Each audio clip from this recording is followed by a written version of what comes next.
Hello mga ka-travel, so mag-withdraw mi diri sa kuan, diri sa airport. So ang ATM machine nga naa diri Bank of China, HSBC.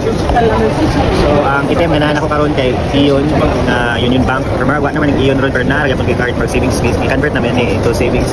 So bani ko ninyo.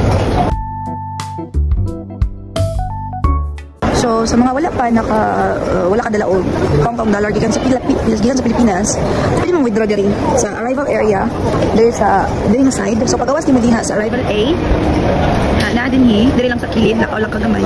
So naa dinhi ang ATM machine sa HSBC and sa Bank of China na may sa conversion. Dili lang kuan yung conversion. Okay lang kaya ang conversion kaysa uban nga bank. So dili lang if ever daghan lang kang options po. And daghan sa ATM aside sa Bank of China and HSBC. Mga ka-travel, so nag-withdraw ko $2,000.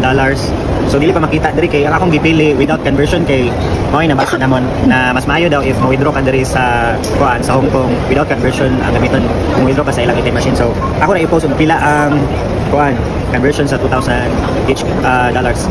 Ha? Ako na tawo sa akong bank account kay wala man ni-reflect ko diri. So mao na to. Bye mga ka-travel.